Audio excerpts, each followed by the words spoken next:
Hello ladies and gentlemen, welcome back to another Helldivers 2 video. Today is the big patch day. Yes, that's right, we are finally getting all that balancing, all those changes, everything is coming. I say coming, it's already in the game. Yes, that's right, the patch has finally landed and we can finally enjoy the game with its overpowered weapons once again. And honestly, I'm surprised how early this patch came out today. I wasn't expecting it to come out so early, but it's because they're sort of adding a little buffer zone between the patch and the new war bond. So the new war bond will be out later tonight, or it might actually be already out by the time you're watching this, but this video is mostly going to be talking about the new patch. And all of the footage you'll see in today's video will be from me just playing the game as the new patch got added, using some different stratagems, using some new weapons, just trying to gauge how well the patch has done, and I can safely say it's done pretty good. But first I'm going to jump into what Johan has to say. He says, "I want to thank you, the community, for clearly voicing your opinions and concerns for the balance and fun of the game. With that, we have gone over a lot of the weapon and stratagem balance in our latest patch, and we wanted to share with you a little more information on the decisions we made. With these balance changes, we wanted to buff up some of the weaker stratagems to make them more viable and add more opportunity for variety in loadouts. We also changed a few to make them more consistent, but the goal was to keep a similar or higher power level. We are looking into the stratagems more to see if there are any other stratagems that might need some buffs or changes to make them more viable. We also want to explain why we are making the changes we do so that you can follow our thinking." And then he goes through the various changes that are here. There's some sentry changes, there's some emplacement changes. I'm going to just focus on the ones that I find the most interesting, or that I've seen the community talk about the most. I won't go over every single change here, at least in detail. One of the ones I didn't expect to change was the orbital Gatling. The orbital Gatling barrage was not effective at dealing with any specific targets, and we want it to be better at saturating the target area and also be able to do damage against heavy armored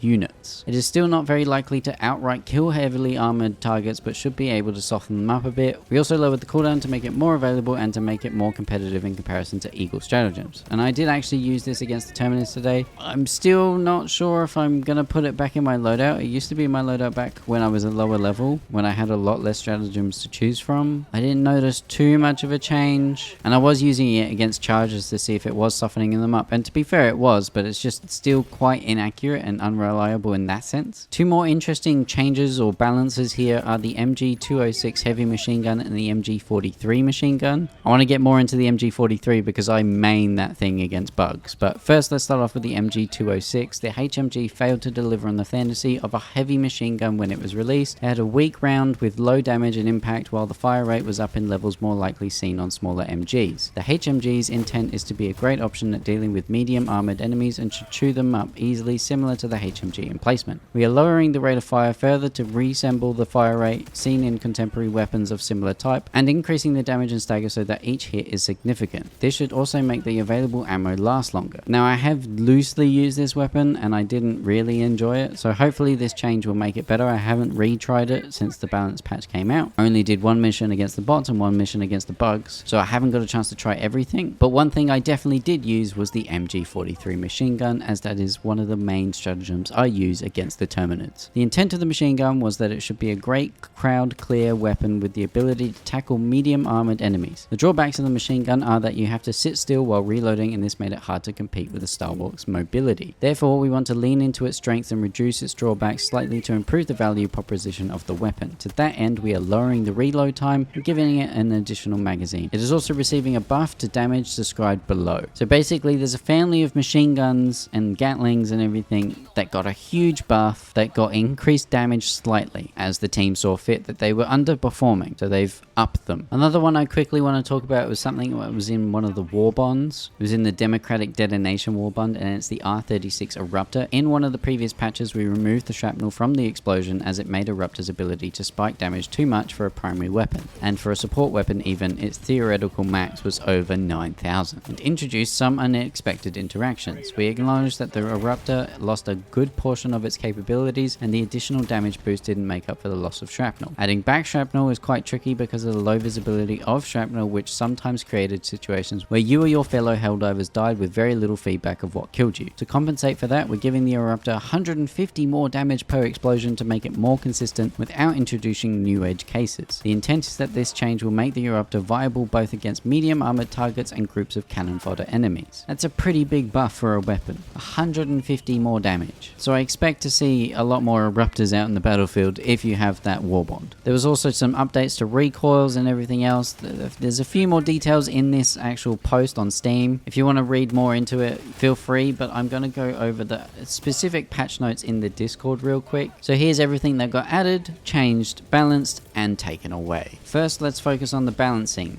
The MLS 4X Rocket Sentry got decreased spread, prioritized larger targets, increased target distance from 75 to 100 meters, decreased rockets per salvo 2 to 1 to get a better ammo economy, increased explosion radius from 1 meter to 4 meters, decreased explosion armor penetration. Explosion can no longer damage heavy armored enemies. The projectile still has enough AP to damage heavily armored targets. Increased projectile damage from 200 to 300. That's pretty big. Next, we've got the MG43 Machine Gun Sentry, which has a reduced cooldown from 180 seconds to 120. Then the sentry's got increased durability from 0% to 80%, which is huge. MG101 HMG emplacement also got an increased rotation speed of 100%. Anti-personnel minefield increased explosion damage from 250 to 350. Incendiary mines got a buff from 150 to 210 explosion damage. The orbital Gatling got an increased fire rate by 25%, increased rounds per salvo from 30 to 60, increased armor penetration, can damage heavy armored enemies, decreased cooldown from 80 seconds to 70 seconds. Again, that's one of the ones that got a focused sort of balancing here. Orbital Precision Strike, decreased cooldown from 100 seconds to 90 seconds, decreased spawn / call-in time from 4 seconds to 2 seconds. I think that's going to be pretty big, honestly. That lower call-in time will be huge because sometimes people want to throw that Precision Strike really quick, and if the target's moving, then it kind of loses its value. Orbital Airburst Strike got a decreased cooldown from 120 seconds to 100 seconds. The Eagle 110mm rocket pods, while these changes may look like a straight up nerf, that is not the intention. Please see the blog post for more information. Like I said, I haven't read into it. You guys can if you want to read into this specifically, but what they've done: improved targeting, increased projectile armor penetration, now does 100% damage to heavily armored enemies instead of 50%, decreased projectile damage 600 to 250 to compensate for the improved targeting and the extra damage from the increased armor penetration, and decrease the explosion armor penetration. Explosion can no longer damage heavily armored enemies. Eagle Strafing Run, increased uses from 3 to 4, which is pretty big, and increased armor penetration can now damage heavily armored enemies. Also pretty big. I don't see the Eagle Strafing Run get used really ever, so hopefully I start to see it more because it is visually pretty cool. GL21 Grenade Launcher, increased explosion damage from 350 to 400. The MG206 Heavy Machine Gun, increased projectile damage from 100 to 150, increased projectile damage against durable body parts from 23% to 33%, decreased fire rate from 450, 750 and 900 to 450, 600 and 750, decreased reload time from 7 seconds to 5.5 seconds, and increased stagger strength. And once again, my baby, the MG43 Machine Gun, decreased reload time from 4 seconds to 3.5 seconds, and increased the max amount of magazines from 3 to 4. Honestly, when I saw that, I got very hyped because I love using the machine gun. I find it so satisfying to use, and they've just made it better. I half expected a debuff for the machine gun, but I got a buff. That's crazy. The MG43 Machine Gun, Sentry, the G16 Gatling Sentry, and XO45 Patriot Exosuit Gatling also got a buff. Increased projectile damage from 80 to 90, and increased projectile damage against durable body parts from 7.5% to 25%, which is huge. The AR-23 Liberator, the M105 Stalwart, and the AR-23 Guard Dog got increased projectile damage against durable body parts from 10% to 23%. The AR-23C Liberator Concussive, which I actually used today against the bugs. I'd never really used this weapon. It got a buff of increased projectile damage against durable body parts from 23% to 35%. And honestly, I really enjoyed using this weapon now, especially against those broods, when they're charging at you and you just ping them back, and it's quite satisfying. The BR-14 Adjudicator got increased magazine capacity from 25 to 30, and increased projectile damage against durable body parts from 10% to 20%. AR-61 Tenderizer got the increased projectile damage from 60 to 95, increased projectile damage against durable body parts from 10% to 17%, decreased ammo capacity from 35 to 30, decreased number of magazines from 10 to 8, and increased stagger strength. The Purifier got increased projectile armor penetration to be the same as the explosion, and decreased explosion damage fall off. And surprisingly, the CB9 explosive crossbow got a buff, increased explosion armor penetration to be the same as the projectile, increased demolition strength, can destroy bug holes and bot fabricator buildings, which honestly, if you use this weapon, I'm sure you're very excited about that, and added medium penetration tag. Pretty beefy buff for the explosive crossbow. Very interesting. The R36 Eruptor, like I said, got a buff, increased total damage from 420 to 570 damage per shot. The R63 Diligence increased projectile damage against durable body parts from 10% to 25%. Some enemies have durable body parts that receive only a portion of base damage from projectiles. And then again, there was the update to the recoil stance modifiers. We made changes to the recoil stance modifiers to make them more consistent and also reward being prone more. Almost all of them will improve the recoil, and only 2 of them have been made worse, and only by 10%. Like I said, there was a bit more detail in the blog post if you're going to read over the recoil stance modifiers. And that was all the balancing, which was just whoa. There was a lot to dissect there. So apologies if I went a bit quickly, but I just wanted to get through that because we still got a lot more to go through. Gameplay wise, there were some changes. They removed Operation Modifier AA defenses, reducing the stratagem slots by 1. We want to look over the Operation Modifiers in the future. Right now, there are too few of them which become repetitive, and the ones we have do not create variety or promote different playstyles. For now, we removed this one because it only encourages the player to bring the best stratagems and does not promote variety. And honestly, I'm fine with this one because this debuff felt like it was limiting gameplay and fun on planet, so I'm glad that they've taken it away, at least for now. They disabled the Retrieve Essential Personnel Defend event mission for the time being. This is to give the mission the proper attention and care that it deserves, as it is now deemed not fun enough or performing as we want it to. And obviously here's one that we knew was coming because of the meme, or memes I should say, there were multiple. Super Samples. Super Samples now spawn on difficulty 6. The reason for this change is that we feel that their existence only on difficulty 7+ forced some players to play the game on a harder difficulty than they wanted to comfortably play on. We do however still want a gating of them, but a less punishing one. Hence the drop down to level 6 difficulty, which honestly is a change I am completely fine with. More people getting access to those super samples, and they're still able to enjoy the game on a difficulty that they won't find as hard. The Siege Artillery stratagem is no longer blocked by stratagem jammers or ion storms, and is available after the mission timer ends and the destroyer leaves close orbit. That's a pretty big one, and it also gives more use, and it also gives more incentive for you to actually do that little side mission where you have to activate the Siege Artillery, because knowing after you can use it, 1, after the superstore is destroyed, and 2, when your other stratagems are being blocked by jammers or iron storms, is pretty big to be still able to use the artillery, because really it wouldn't make sense for the artillery to be blocked by those things. So a very good change here. Enemies in melee range of the gates in the evacuate high value assets mission will now attack it more consistently. Added the ability to chat from in-game menus and mission loading screen. Updated some first person crosshairs to improve readability. Social wise, we got the invite only lobbies, which we knew was coming. Armors, this one's pretty big. New armor passive, Peak Physique, plus 50% melee damage and plus 30% weapon ergonomics. Didn't expect to see a new armor passive in here, but I'm very keen to see it in action. Now for the planets and hazards. The Spike Plant, which honestly, I can't even think of a memory of seeing this thing. So if I have seen it, I